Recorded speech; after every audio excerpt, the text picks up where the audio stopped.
என் நெஞ்சில் குடியிருக்கும்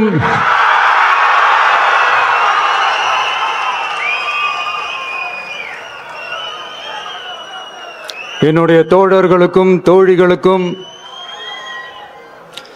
தமிழக மக்களுக்கும் என்னுடைய வணக்கம்.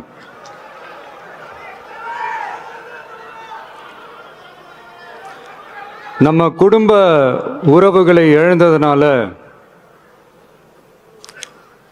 சொல்ல முடியாத வேதனையிலும் வலியிலும் இவ்வளவு நாளா இருந்தோம். அப்படிப்பட்ட அந்த சூழல்ல நம்ம சொந்தங்களின் மனம் பற்றி இருக்க வேண்டியது நம்மளுடைய கடமை.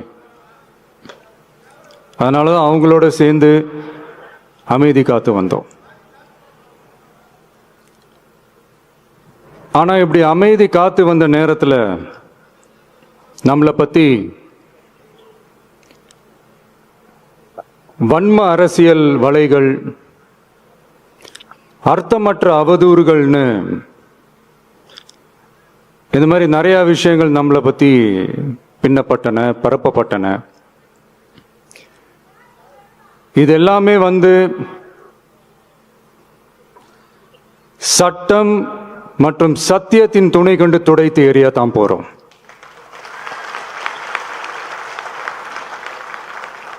பட் அதுக்கு முன்னாடி தமிழக சட்டமன்றத்தில் நமக்கு எதிராக நிகழ்த்தப்பட்ட ஒரு உரைக்கு ஒரு நாகரிக பதிலடி கொடுக்கணும்னு நான் நினைக்கிறேன்.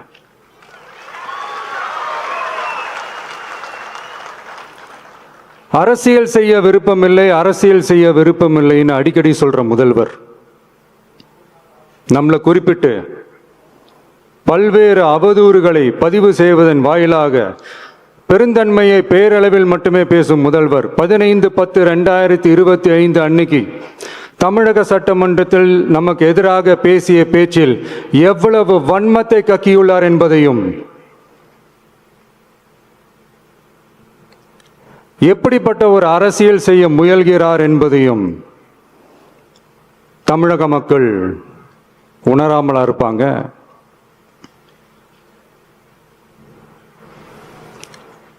இந்த கரூரோட சேர்ந்து 5-6 மாவட்டத்துக்கு இந்த மக்கள் சந்திப்பு நிகழ்ச்சிகள்லாம் நடத்தியிருக்கிறோம், போயிருக்கிறோம்.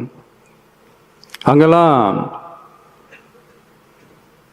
இந்த லாஸ்ட் மினிட் வரைக்கும் எங்களுக்கு அந்த இடம் கொடுப்பாங்களா மாட்டாங்களா, பெர்மிஷன் தருவாங்களா மாட்டாங்களா, இப்படியே இழுத்து அடிச்சுக்கிட்டு இருப்பாங்க. நான் நாகப்பட்டினத்தில் சொன்னது மாதிரி தான். நாங்கள் ஒரு இடம் செலக்ட் பண்ணி கேட்போம், மக்கள் நல்லா ஸ்பேஷியஸாக நின்று பார்க்குற மாதிரி. பட் அவங்க அதையெல்லாம் ரிஜெக்ட் பண்ணிட்டு மக்கள் நெருக்கடியோடு நின்று பார்க்குற மாதிரி ஒரு இடத்த செலக்ட் பண்ணி எங்களுக்கு கொடுப்பாங்க. இது டிஃபால்ட்டாக எல்லா இடத்துலையும் இந்த ஒரு ஆர்கியூமெண்ட் நடந்துட்டு இருக்குன்னு வைங்க. அது மட்டும் இல்லை, இந்தியாவிலேயே எந்த ஒரு அரசியல் கட்சி தலைவருக்கும் கொடுக்கப்படாத கண்டிஷன்ஸ். பஸ்ஸுக்குள்ளேயே இருந்து பார்க்கணும், மேலே கை காட்டக்கூடாது, இப்படிலாம் ஒரு அதீத கட்டுப்பாடுகளை கொடுத்த உடனே எங்கள் சைட்லேருந்து ஒரு அறிக்கையும் வெளியிட்டோம். அது மட்டும் இல்லை, தமிழக வெற்றி கழகம் சார்பாக அனைத்து கட்சிகளுக்கும் சமமாக ஒரு முறையான ஒரு பொது வழிகாட்டு முறைகள், SOPஸ்ன்னு சொல்லுவாங்க, அதையும் வழங்கணும்னு சொல்லி உயர் நீதிமன்றத்தையும் நாடி இருக்கணும். இதுவும் தமிழக மக்கள் உணராமலா இருப்பாங்க. இப்படி ஒரு அரசியல் காழ்ப்புடன், நேர்மை திறனற்று நம்மளை பத்தி குற்றம் சாட்டியுள்ள குறுகிய மனம் கொண்ட முதல்வர் அவர்களுக்கு ஒரு சில கேள்விகள். உச்ச நீதிமன்றத்தில், அதாவது 13/10/2025 அன்னைக்கு உச்ச நீதிமன்றத்தில் நடந்த அந்த விவாதங்களை வைத்தும் அந்தந்த உத்தரவுகளை வைத்தும் இந்த கேள்விகள். இப்படி பொய் மூட்டைகளா நம்மளை பத்தி இந்த அவதூறுகளை அவிழ்த்து விட்ட முதல்வர் அவர்களுக்கும் திமுக அரசுக்கும் சார்பாக கோடிகளை கொட்டி அமர்த்தப்பட்ட அறிவார்ந்த வழக்கறிஞர்கள் அவங்க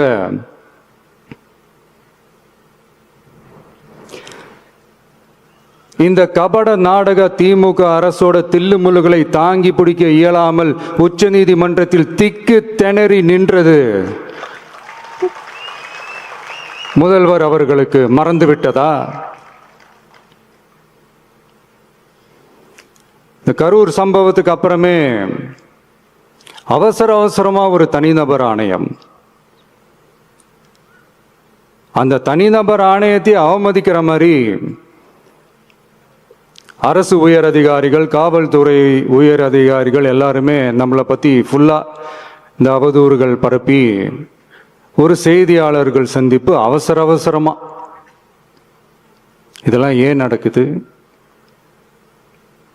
எதுக்காக நடக்குது அப்படின்னு ஒட்டுமொத்த தமிழக மக்களும் கேள்வி கேட்க ஆரம்பிச்சாங்க.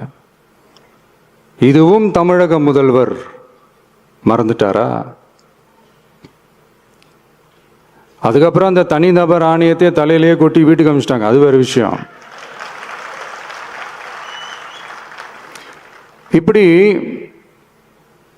இப்படிலாம் கேள்வி கேட்ட உடனே ஏதாவது பதில் சொல்லி ஆகணும்ல. அதனால சட்டமன்றத்தில் பேசும்போது உண்மை நிலையை தெளிவுபடுத்தத்தான்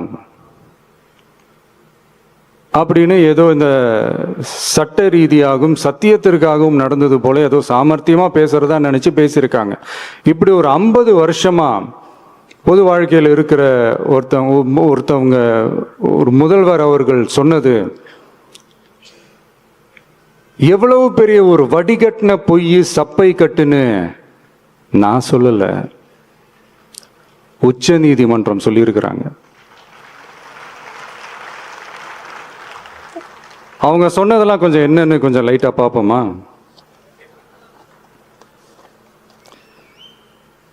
The comments which have been made before the media by the top officers of the police department may create doubt in the minds of the citizenry on impartiality and fair investigation. The faith and trust of the general public on the process of investigation must be restored in the criminal justice system. அதாவது அரசு காவல் உயர் அதிகாரிகள் ஊடகங்களிடம் பேசியது என்பது பொதுமக்களிடையே நியாயமான விசாரணை நடக்குமா என்ற சந்தேகத்தை ஏற்படுத்தக்கூடும் என்றும், நியாயமான விசாரணை மூலமே அந்த சந்தேகத்தை மீட்டெடுத்தே ஆக வேண்டும் என்றும் உச்ச நீதிமன்றம் தமிழக அரசின் தலையில் ஓங்கி நறுக்கு நறுக்கு நறுக்கு என்று கொட்டியதை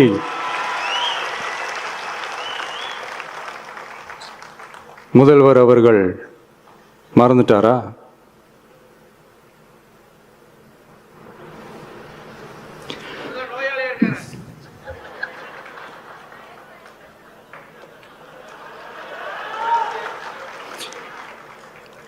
மாண்பமை சென்னை உயர் நீதிமன்றத்தின் மாண்புமிகு நீதியரசர் SIT அமைத்து உத்தரவிட்டார் அல்லவா?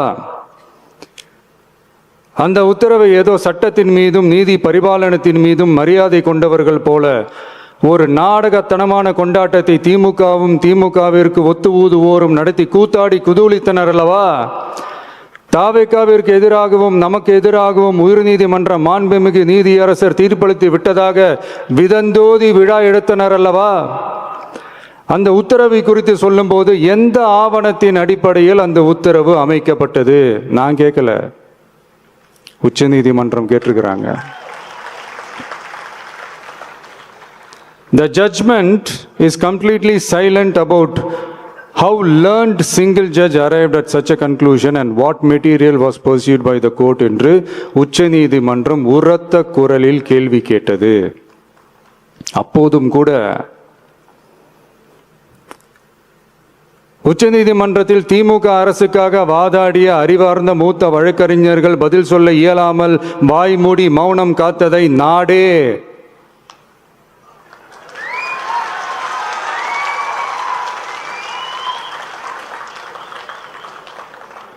பார்த்ததல்லவா?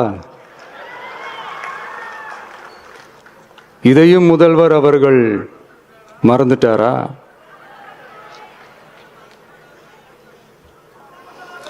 Such petition ought to be dealt with by the division bench, registering as public interest litigation in right earnest and not to be dealt with by a single bench. அதாவது பொது வழிகாட்டு முறைகளான SOP அமைக்கப்பட்டு வெளியிட வேண்டும் என்ற கோரிக்கையுடன் வந்த ரிட் மனுவை நீதிபதிகள் டிவிஷன் பெஞ்ச் தான் கையாள வேண்டும்,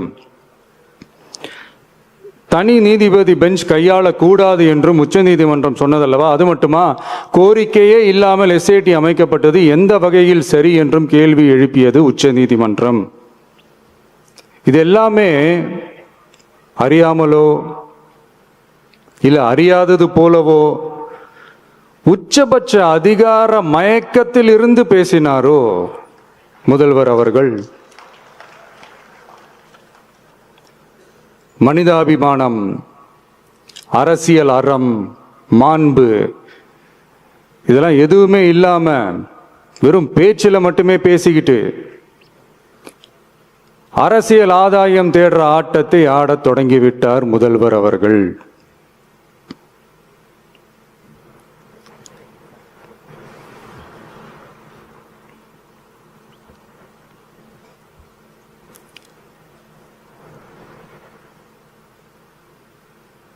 இதெல்லாம் என்ன உங்களுக்கு புதுசா என்ன? 1969க்கு அப்புறமே எப்போ கட்சி அவங்க கைக்கு வந்ததோ, இன்னும் குறிப்பா சொல்லணும்னா 1972க்கு அப்புறம் கேள்வி கேட்க ஆளே இல்லாம போச்சுல, அதுக்கப்புறமே இந்த திமுக தலைமை இப்படிதானே இருக்குது. இப்ப நாங்க கேட்டோமே இந்த சில கேள்விகள், இதெல்லாம் நான் கேட்கல, சுப்ரீம் கோர்ட் கேட்டிருக்கு. இதனால என்ன புரிய வருது?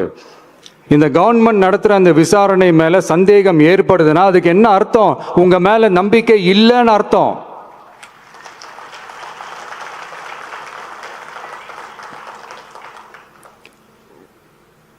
இதெல்லாம் ஏன் எதுக்காகன்னு முதல்வர் அவர்களுக்கு புரியுதா?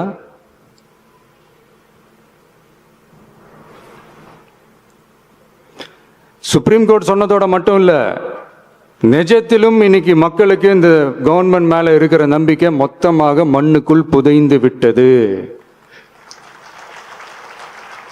இதுவாவது முதல்வர் அவர்களுக்கு புரியுதா? புரியலனா 2026 தேர்தலில் இந்த திமுக தலைமைக்கு மக்கள் இன்னும் ஆழமா அழுத்தமா புரிய வைப்பாங்க. அப்ப கூட இவங்க என்ன பண்ணுவாங்க தெரியும்ல, 5 வருஷத்துக்கு ஒரு வாட்டி பழக்க தோஷத்துல ஒரு அறிக்கை ஒன்று வெளியிடுவாங்களே, மக்கள் தீர்ப்புக்கு தலை வணங்குகிறோம் அப்படின்ட்டு அந்த அறிக்கையை வெளியிட்டு இப்போ அறிவாலயத்துல போய் ஓடி ஒளிஞ்சுப்பாங்க. இப்பவே ரெடி பண்ணி வச்சுக்கோங்க அந்த அறிக்கையை. எப்படி? மக்கள் தீர்ப்புக்கு தலை வணங்குகிறோம்.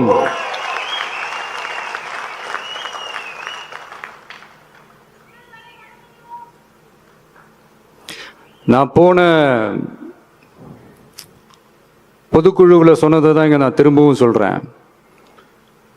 இயற்கையும் இறைவனும் நம் தமிழக சொந்தங்களின் வடிவில் மாபெரும் மக்கள் சக்தியை நம்ம கூடவே நிற்கும் போது எம் மக்களுக்கான அரசியலை தடுப்பவர் எவர்? அதனால தோழர்களே, நமக்கு வந்திருக்கிற இந்த இடையூறு வெறும் டெம்பரவரி மட்டும்தான். எல்லாத்தையும் தகர்த்தெறிவோம், மக்களோட கை கோர்த்து நிற்போம், மக்களோட களத்தில் போய் நிற்போம். நம்ம பயணத்தில் தடம் மாறவே மாட்டோம். இப்பவும் சொல்றேன், 2026ல் 2 பேருக்கு நடுவுலதான் போட்டியோ. ஒண்ணு, இன்னொன்னு